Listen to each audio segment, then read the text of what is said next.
The Gift of Presence by Sam Lewis. How are you? Busy? Me too. Crazy busy.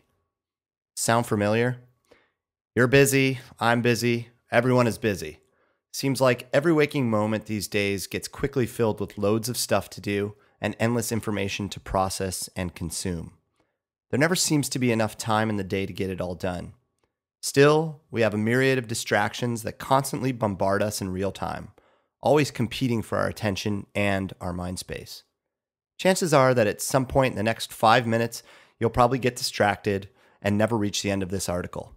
Or even worse, I may never even finish writing it. But forget about that right now. Instead, let me take you to one of my favorite places of all time, the beach.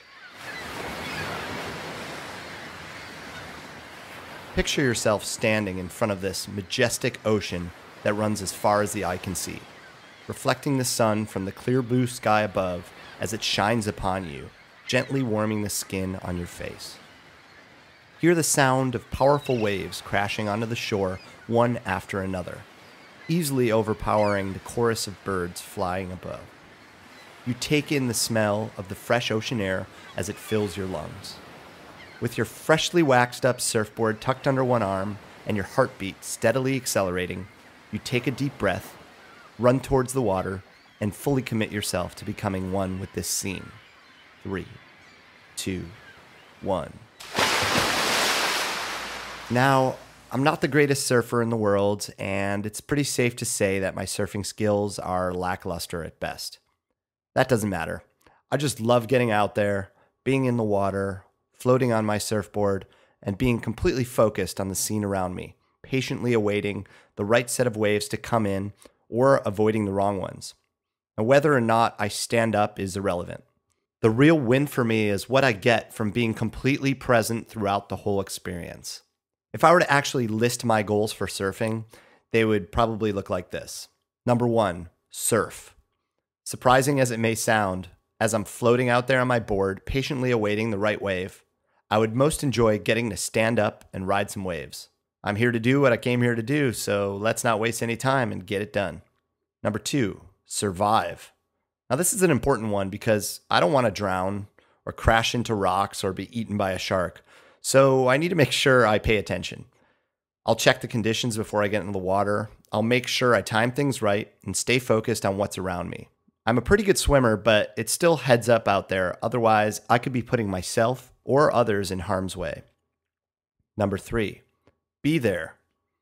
I want to get a good workout, enjoy my surroundings, get the most out of the experience, and take that energy with me when it's time to move on to the next thing. Now that only comes from being 100% in the moment. Number 4, one thing. My favorite part of surfing is that while I'm in the water, everything else goes away.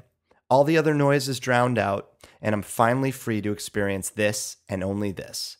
Right now, I am here without feeling compelled to do anything else. So why should this be any different in our lives back on land? In the office, with our kids, or out to dinner with friends? Unlike surfing, where you're forced to be present to survive and succeed, it takes a conscious effort to be fully aware of your surroundings in your day-to-day. Add in all the distractions, smart devices, emails, notifications, meetings, projects, relationships, etc.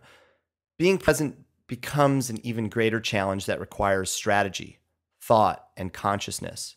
This focused energy can be achieved by regularly training your brain to be where your body is, practicing to be more self-aware, and eventually successful at it.